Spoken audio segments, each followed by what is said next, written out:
¿Tú no te gusta lo que te meterán? No, que te cierren el estrecho. Pero, Tenemos un problema con el estrecho. bueno, a Que ver, lo abren abre, y lo cierran. abre. Siempre es buena la leche de burro. Abre, güey. Para aquello del rancho. A ver, Abre el estrecho, güey. todos los que no conocen de industria petrolera deben de conocerlo porque se llama Gonzalo Monroy. Es uno de nuestros amigos fundadores de los Tíos Cantineros y no hay nada más crítico en estos momentos que la industria petrolera en el mundo y en México. Yo no puedo decir que es un poliamor, pero hay acogidas por todos lados. Presidente fundador de GEMEC, una consultora verdaderamente importante en este país sobre temas petroleros, energéticos, eléctricos, en fin. Vamos a hablar también de electricidad hoy, aquí en Los Tíos Cantineros. Gonzalo, ¿cómo estás? Nada, qué gusto platicar con ustedes. Y Ya sea más bueno, aún no. decir salud, ¿no? Oye, Salud. pero ¿por qué de electricidad? ¿Qué? ¿Te vas a pegar a tus toques? No, a ver. ¿Qué es más importante para aspirar a crecer, el petróleo o la electricidad? La energía. Ok, ya me chingaste, energía. no me contestaste ni una ni otra. No, la energía, porque ahorita, por ejemplo, dos elementos claves. Uno, todos los que nos están viendo tienen el celular o la computadora y detrás de eso tienen el Wi-Fi y detrás de eso tienen un módem. Todo eso requiere energía. Un suministro eléctrico. Hoy, por ejemplo, incluso para procesar esta conversación, va a pasar justamente por medios digitales, la nube, el ordenador. Todo ese tipo de cosas van a ir jalando más y más energía, que a veces no parece tan obvio, pero está ahí definitivamente. Claro. Y mientras tanto, todo lo que está pasando a nuestro alrededor, desde la cerveza, el Gracias, tequila, la lechuga, las tortillas, seguramente pasaron por algo que se movió en diésel. Así que todo esto Claro. definitivamente es una parte mucho, pero mucho más grande. Bueno, por eso la importancia de estar con Gonzalo Monroy hoy aquí en Los Tíos Cantineros. Arráncate, Mauricio. A ver, primera pregunta. Ya que estábamos en lo que teme mi amigo Alejandro, la guerra vino a ponernos, la guerra de Estados Unidos contra Irán, otra vez sobre el foco lo que ya sabíamos. Cuando hay conflictos geopolíticos, el precio del petróleo va para arriba, se sube la gasolina, la turbocina, el diésel y en cadenita. Lo que no sabemos es cuándo va a terminar la guerra, pero esto reconfigurará el mercado de la energía al ver la vulnerabilidad. Sí, en dos sentidos. Uno, el Gracias, principal y Tito. quizá el más importante, es de que hay que entender de que están pasando dos fenómenos. Uno, nos damos cuenta de que tener la energía cerca en tu territorio es lo más importante. Ya sea que lo produzcas, que lo tengas almacenado en una reserva estratégica o que tengas socios confiables. Eso es crucial. La segunda es que una extrema paradoja de lo que está haciendo el presidente Trump es el que más va a terminar impulsando la transición energética. Hoy, los países que de pronto dependen del gas natural licuado de Qatar o del petróleo que salía de Irán o incluso de Arabia Saudita, de Kuwait, de Irak, hoy se dan cuenta que ese petróleo no está y que tienes que mandarlo de otro lado y ese alguien te va a decir, te voy a cobrar un poquito más. ¿Qué tanto lo necesitas? ¿Qué tanto lo quieres? Porque si no lo tienes, ¿Ya te sale más caro? no, te quedas justamente con un dicho que ya suena cliché en la industria energética. La energía más cara es la que no tienes. Claro. Hoy, por ejemplo, platicando con todo lo que está pasando, si el presidente Trump se equivoca al reiniciar la guerra con Irán, pues de pronto Se acaba de reactivar. es muy posible que terminemos con dos elementos. Y uno tiene que ver exactamente con Irán y el otro tiene que ver con Yemen. De nuevo, se vuelve a cerrar el estrecho, literalmente palabras limpias, Ni modo. palabras A limpias, veces pasa. el estrecho de Hormuz, que por donde pasan 20 Ay, millones, perdón. por donde pasan 20 millones de barriles diarios de petróleo. Pero si de pronto, ¿qué es lo que ocurrió? Se cierra el estrecho de Bab al-Mandab, que es la punta de Yemen, con Etiopía. Ok. Con Etiopía, A ver, repite el nombre. La Bab al-Mandab. Bab al-Mandab. Si de pronto se cierra esto, entonces, ¿qué es la entrada al Mar Rojo para pasar por el estrecho de Suez? Otro estrecho. Ajá. Pues nos damos cuenta que de pronto Europa ya no tiene petróleo. Tienen que ir a darle la vuelta a Sudáfrica para poder llegar allá arriba. Para poder llegar a Gibraltar, cuando por Suez pasas directamente al Mediterráneo. Exactamente. Y entonces, Qué ¿cuál es el problema? vueltezota. Es una vueltezota, Es como la de Magallanes, ¿no? casi, pero hay dos elementos ahí. Una, es más caro y dos, es más, pero muchísimo más tardado. ¿Qué significa? Que el petróleo, para tener luces prendidas en un verano que se antoja muy caluroso, muy extremo entre los efectos del niño, o mal a veces llamado super niño, pues significa que no tienes forma de poderlo combatir. Necesitas esto para poder avanzar y no tenemos esa energía. Si se equivoca Donald Trump al reiniciar todo esto, pues simplemente es muy probable que terminemos una recesión global. Por el encarecimiento de la Ahora, energía. a ver, Gonzalo, pertenecemos a una generación y a un tipo de educación económica que privilegió el tema del Tratado de Libre Comercio en función del precio final del producto. Entre Y más leo barato, en los más últimos, mejor, ¿no? entre más barato, más mejor, como dice mi amigo Don Huevas. A ver, leo análisis de un cambio de paradigma impulsado por el propio Paul Krugman, aquel premio Nobel de Economía, defensor a ultranza del libre comercio durante décadas, que ahora dice, no, es que ahora ya lo importante no es el precio final, sino la seguridad en la cadena de suministro, Totalmente. aunque sea más caro. Totalmente. ¿Qué opinas de eso? Totalmente. Fíjense, esta noción de la que estás hablando, Alex, no es de ahorita. Creo que fue más expuesta, sobre todo en el 2020, con la pandemia. Hace, ¿Y dónde lo vimos? hace 6 años. Hace 6 años. Y donde lo vimos más, no fue en el petróleo, lo vimos en los semiconductores. Sí. Ah, claro, claro, Nos dimos claro. cuenta que si tú quieres comprar una computadora o tener algo nuevo, te iba a tardar... Un coche. Un coche. Te iba a tardar un año en que te lo entregaran porque no tenían el chip o el procesador para ponerlo en la computadora o en tu auto o en muchísimas otras aplicaciones. Claro, el horno de microondas o en el refri. Y de pronto te das cuenta que para el iPhone, que algunos nos estarán viendo ahí, pues de pronto se dan cuenta que no lo pueden armar en China porque no está el componente que venía de Singapur o de Vietnam. ¿Qué es lo que tienes que hacer? Tú tienes que asegurarte la continuidad de las operaciones. Llámese una operación militar, una operación de negocio, una operación de Estado. Hasta que no tengas eso y lo puedas asegurar, es que nos dimos cuenta que esto de haber mandado las cadenas productivas globales, pues es solamente si todo sale bien. ¿Y Todo qué sí creen? sale bien. ¿Y qué creen? El mundo no funciona si todo sale bien. No, todo el sale. mundo sigue funcionando aunque las cosas estén mal. No es como decía Francis Fukuyama, era el fin de la historia. Fíjate, eso es interesante y nos da para una conversación larguísima. No, bueno. Con respecto a decir si Francis Fukuyama cómo terminó en esta nueva parte del siglo XXI. Oye, por cierto, hablando de diversificar fuentes de energía, de específicamente petróleo o de electricidad, creo que Alejandro ya fue a Qatar con los árabes. No, amigo, digo, la cuestión es, ¿México es confiable para sí mismo en suministro de petróleo? Digo, para Mira, empezar, qué bueno que me haces esa pregunta porque ahí vale la pena que desmitifiquemos el primer mito que tenemos.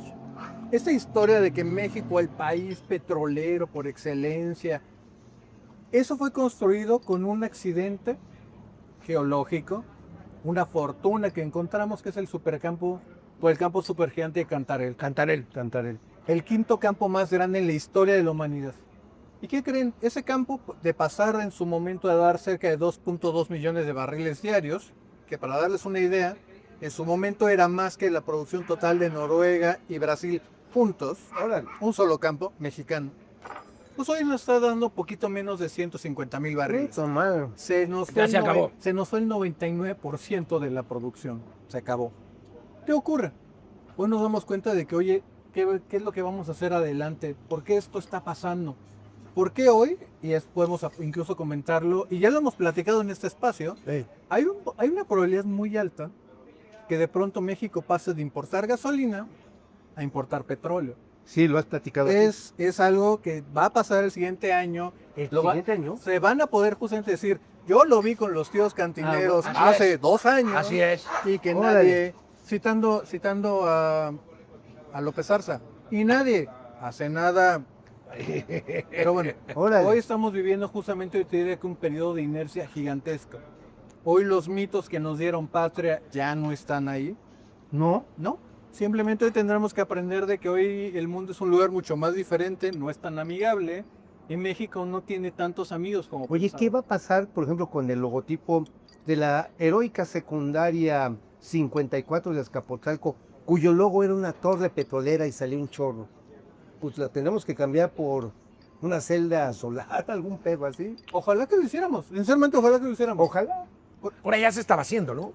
O sea, la economía mexicana se despetrolizó en los últimos 20 años. Sí, bueno, que fíjate, voy a tomar dos cosas. Una, la primera, ojalá que lo hiciéramos porque el 83% del territorio nacional es para ponerle paneles solares. Podremos ser una potencia en energía barata y confiable.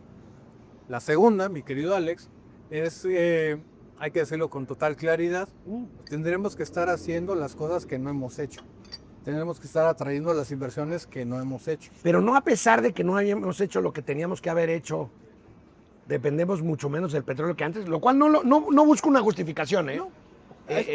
Al contrario, busco otra cagada de la 4T. No, No estamos comiendo, no digas 4T. te la voy a cambiar, te la voy a cambiar. Porque ese Lo de la fenómeno, cagada te lo perdono. ese fenómeno no empezó ahorita y no es de ahorita. ¿Ok? Seguramente ustedes y seguramente los que están ahí en Kansas se van a acordar. En 1982, cuando éramos unos pequeños imberbes, pues de pronto veíamos que Jovenzuelos. unos jovenzuelos precoces. Veíamos que de pronto la economía mexicana, 82% de las exportaciones era petróleo. Eran petroleras.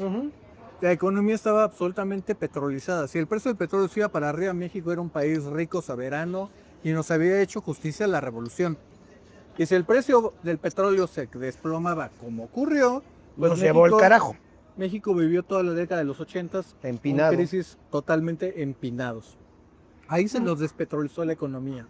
Empezamos a partir de la liberalización, primero del 86 la entrada del gas, 94 la entrada del Tratado de Libre Comercio, a crear otros sectores de la economía, principalmente el sector exportador, que ha sido bastante bueno. Manufacturero. Todavía ahí, hay que decirlo, Ujú. teníamos unas finanzas públicas totalmente petrolizadas. Los 90, ¿no? Los 90s, 40% de todos los ingresos del gobierno venían del petróleo. Por derechos y impuestos y todo eso. Porque esa es la herencia del Tata Lázaro, digámoslo de esa manera. Oye, es que, a ver, al Tata Lázaro todavía tiene un monote allá en Eje Central, aquí en la Capirucha, aquí cerquita. Y hay fiesta nacional, o entre se dice, el 18 de marzo. Se le aplaude, se le dice y se recuerda la odisea de las gallinitas, de las joyitas. Ese momento de gran unidad nacional. Si no me equivoco, es el tercer momento de la vida pública de este país. ¿Y cuál fue el primero? La independencia, ¿Y el segundo? la revolución. ¿Y la cuarta? El tercero. No, la cuarta ya valió madre. Bueno, sigue, Gonzalo, por favor, salud. Bien bajado ese balón. Obvio. Acabamos de ver el mundial donde, ¿qué creen? Las Malvinas sí eran inglesas. Nunca dejaron de serlo, aunque me. Como decía el poeta, man que me lleven los pincos.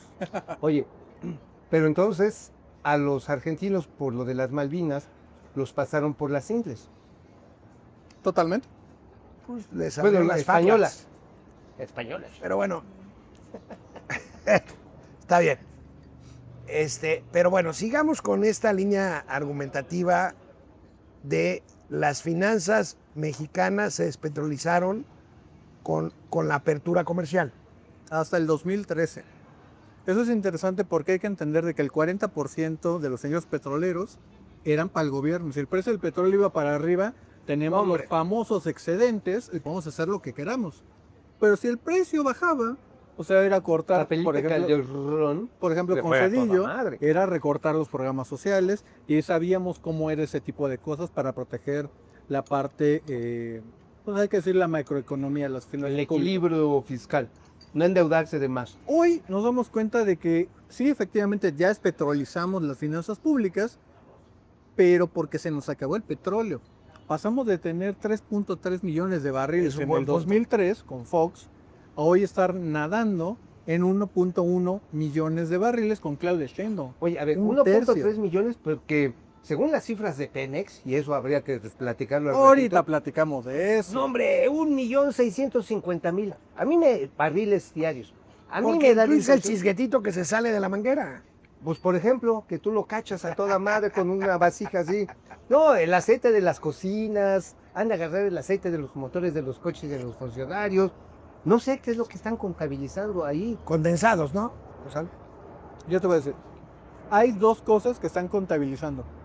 Primero, el petróleo crudo que está saliendo de los campos petroleros, y segundo, son los condensados, los líquidos del gas natural, que típicamente son muy buenos para hacer los insumos de la industria petroquímica. Ok. Esta vez no lo hemos mandado para allá, lo hemos puesto con el petróleo y combustóleo para darle cierta viscosidad y crear una especie de crudo sintético, llamámoslo de esa manera. Luz sintético. Llamémoslo de esa manera. Pero donde, y esto aquí voy a retomar y voy a hacer una crítica muy, muy puntual A ver. de los análisis que ha hecho el doctor Barnés de Castro, cuando de pronto sale con unos números fantasiosos y no se ha dado cuenta de que los números con los cuales contaba incluían barriles de agua. Esos barriles de agua no tienen valor comercial. Pemex estaba inflando sus números.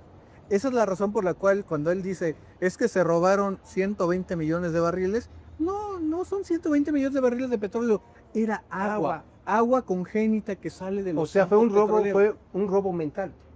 Un robo a favor del Estado mexicano. Pues, Y te ay, voy a sí. decir por qué. Te voy a decir A por ver qué. si cuéntalo. Porque esos barriles de agua los terminábamos contabilizando como si fueran barriles de petróleo que pagan impuestos. Así que Pemex tenía que pagarle impuestos sobre barriles de agua. Obviamente el mayor ganón es de la Secretaría de Hacienda, que se evitaba tener que hacer alguna reforma fiscal, a la cual prácticamente... O sea, no- un guachicol de Ramversé. Exactamente, un huachicol inverso. Un guachicol de capirucho. De, inversa. de capirucho inverso. Totalmente. Inverso, no mames. Eso sí está. Oye, déjame lo a ver. imagino, está cabrón. Barnés de Castro es crítico de la 4T, pero entonces ahí se equivocó. Totalmente, brutalmente. Y Por di- eso cuando Pemex sale a decir los análisis y lo que intentaron hacer está mal, es correcto, está mal. Porque el dato que originalmente con el que basó el estudio, el dato está mal. El dato es de Pemex, sí, el dato es equivocado. A ver, ¿y cómo fue que empezaron a echarle agua a los frijoles? Es decir, al petróleo. No es que se lo hayan hecho, hay que entenderlo de que allá en el subsuelo, 2.000, 3.000 metros de profundidad, vamos a encontrar de que en esa parte ocurren tres fenómenos. Hay petróleo, hay gas natural y efectivamente hay un compuesto de agua. Ok, agua. Obviamente mientras tú vas chupando, salud, Salud, Salud. salud, salud. cuando tú estás chupando Chupando justamente gerundio. ese petróleo, Ah, mira, está todo salud. vas también sacando gas natural y la proporción de agua va llenando el espacio del petróleo. Ah, ok, es como, bueno, obviamente me imagino un sistema de filtración. Exactamente. Eventualmente vas sacando 90% petróleo, 10% agua, hasta que de pronto la conversión es 20% petróleo, 80% agua. ¿Qué crees? Estados Unidos o el mundo no te va a ir a comprar agua congénita porque ni siquiera es agua potable. Obviamente el valor congénita. de eso no es el valor del petróleo. ¿Para qué serviría el agua congénito? Tiene muchas aplicaciones, la puedes utilizar para usos industriales, tiene que tener un tratamiento. Como enfriadora, por ejemplo. No, más o menos, porque tienes que tenerle una especie de limpieza porque tienen esos minerales. Lo que van a hacer es que te van a quemar cualquier circuito o sobre todo cualquier máquina. Oye, y Porque vaya, no es H2O, pues. Ahorita que dijiste eso, les voy a platicar algo bien interesante. De esa agua congénita es muy común que incluso salgan otros minerales como el litio. ¡Órale! O sea, ya le dice ahorita salir al litio. A ver, ya, al señor Tadei, al becerro Tadei. Al becerro, Tadei. Ya, Lo que, salvamos a la es lo que yo llamo la beca Tadei. Pero habiendo dicho eso, si el oficialismo, el gobierno federal quisiera tener ideas, las tenemos, pero son demasiado soberbios para escuchar. Oye, la soberbia, diría el maestro Raúl Quintanilla, a quien le mando un saludo con mucho cariño, es de los educadores, de los comunicadores en TV Azteca, siempre ha dicho, cito, la soberbia es la peor máscara de la estupidez. Totalmente, totalmente. Soberbios, estúpidos, ganas de tapar tus pendejadas, haciéndote interesante. Nadie lo sabe todo, nadie lo sabe todo. No, nadie. A ver, entonces, hijo Gonzalo, para cerrar el tema de petróleo, porque sí quiero hablar de electricidad también, si me lo permites. Entonces, ¿cuál es el escenario inmediato para México? A ver, ya no dependemos del petróleo en las finanzas públicas, no tanto, pero sí un poquito. Ya no vamos a exportar lo que dijo López Obrador que íbamos a exportar, sino al contrario, vamos a importar petróleo crudo. Tenemos un sistema nacional de refinación absolutamente inútil, incluyendo Dos Bocas. Entonces, ¿qué va a pasar? Le acabas de tocar el tema que para mí es el más complicado de todos. Porque ahorita que hablemos de electricidad te voy a decir que hay un plan, hay una forma de darle la vuelta, hay una forma de echarle la mano al Plan México para que esto logre salir adelante. Pero el gran problema es que con respecto a hidrocarburos, a petróleo, a Pemex, no hay ningún plan. No hay ningún plan. O sea, vamos a la deriva. Y esto nos lleva a un tema bastante complicado. Puta, pinche barco sin timón. Porque ahorita tenemos Ni un timonel. problema que todas las calificadoras y en realidad todo el mundo sabe de que el problema de Pemex está empezando a contaminar las finanzas públicas de una manera impresionante. Si bien el sector eléctrico podría mantenerse a sí mismo solito, esto no pasa con Pemex. Pemex hoy vive del dinero que le da la hacienda pública. Es como, o sea, hablando de esta infección, Contagio. me imagino una cigocha sin control de los 80s.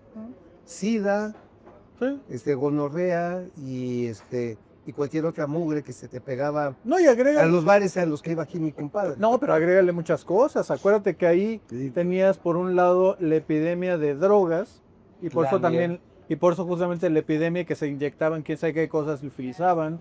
Teníamos también los Lo excesos cadenoso. de la revolución sexual que también nos lleva a ese problema. Algo así estamos viendo acá.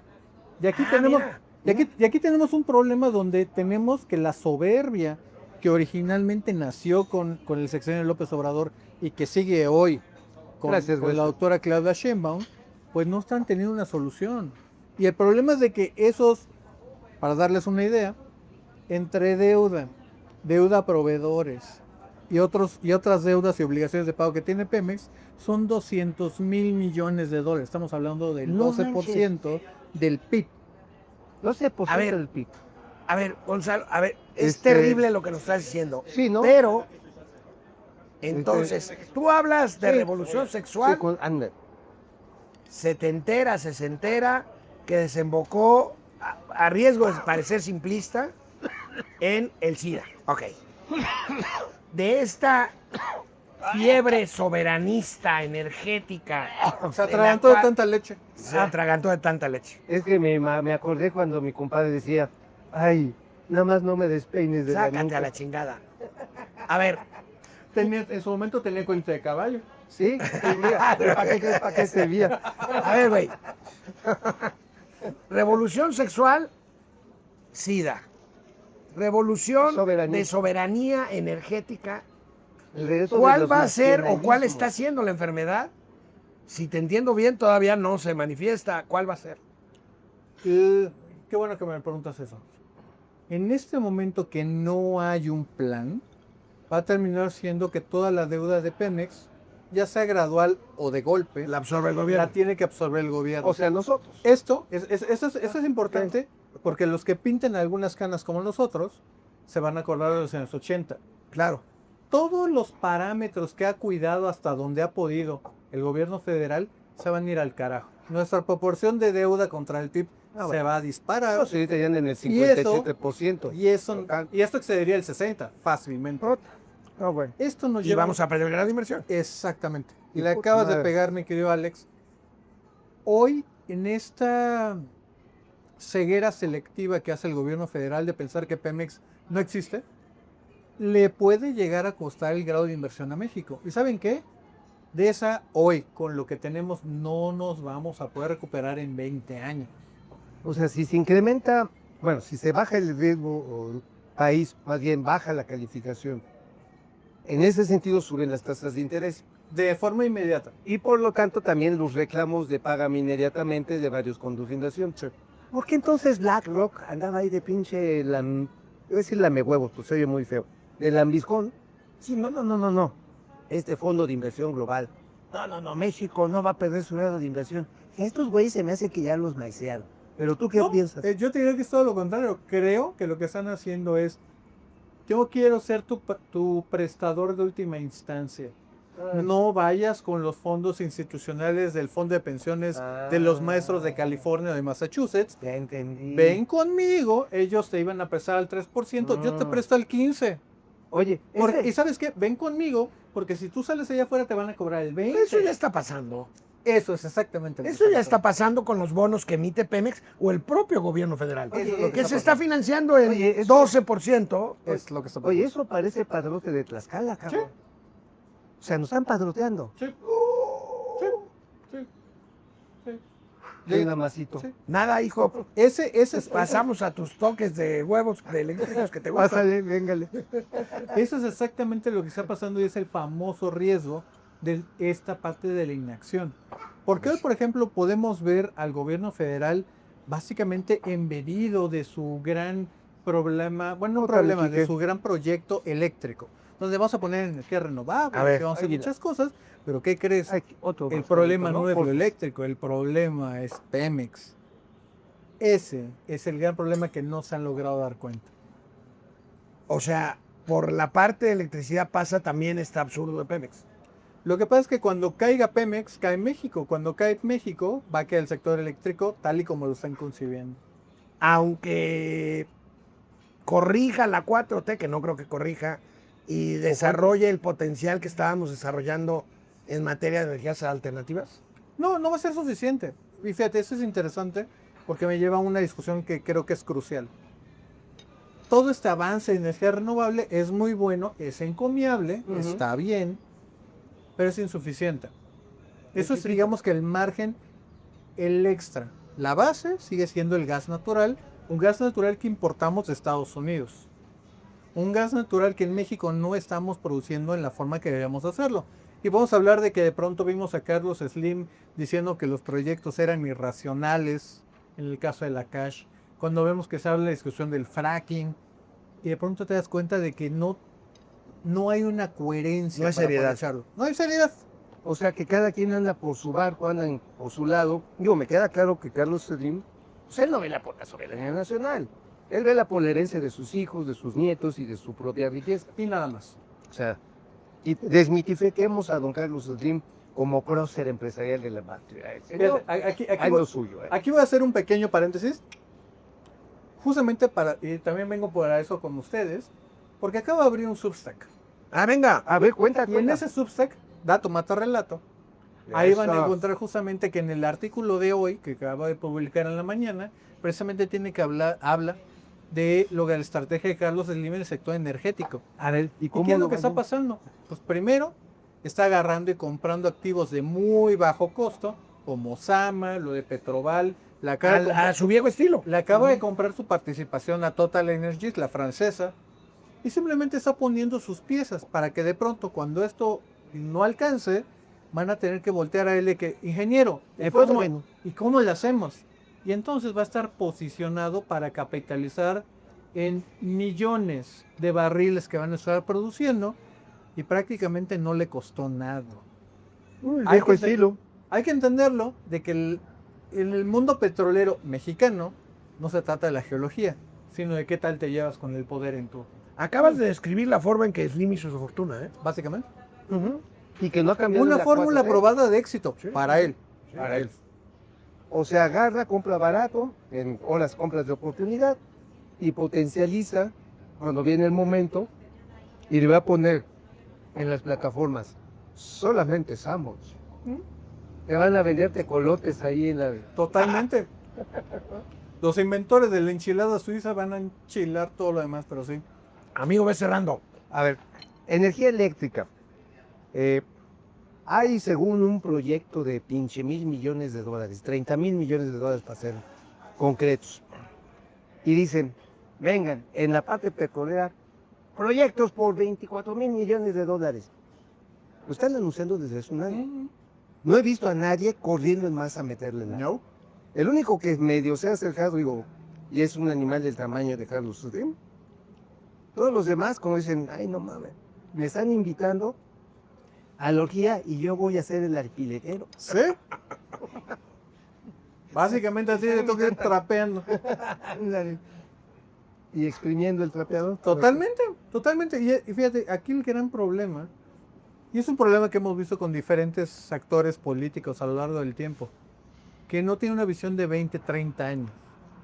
Están pensando de que yo llego al 20, 30 a ver cómo llego y ahí entrego la estafeta al siguiente. Y efectivamente, Que como se lo hagan pones- bolas. Como lo pones, Mau, El problema es de que esto va a perdurar y no alcanza. El gran problema, y hay que decirlo, el gran problema que trae el sector energético hoy con Luz Helena González al frente, es de que están pensando en un cortoplacismo, en una industria de largo alcance, de largo tiempo, de larga maduración. Sí. Están viendo a 5 años. Obviamente ese cortoplacismo, eso nos va a llevar entre las patas a todos. Ella todavía no logra dimensionar que este es el 12% del PIB. No hay otra actividad que tenga eso, de ese peso. No hay otra. Es un chingo. Sin ese 12% su merma, eso se queda en la edad de piedra. ¿Sí? Y hoy hay que entender de que la perspectiva de México, lo cual nos lleva a BlackRock, es Al de que padrote de Tlaxcala. es de que hoy le apostarías a que, ¿sabes qué? Ahórcate, yo te voy a dar toda la cuerda para que te ahorques, pero la cuerda sigue siendo mía. Y cuando tengo que cobrar, mira, Ahora sí, ven a cumplir tus horas fijas. bonita. Opciones, Gonzalo Monroy, para cerrar. opciones. Hay dos, yo te diré que hay dos. Una, dar una vuelta de tuerca que veo políticamente muy complicada. Y la segunda es apostar en contra y ganar muchísimo dinero de todo lo que está ocurriendo.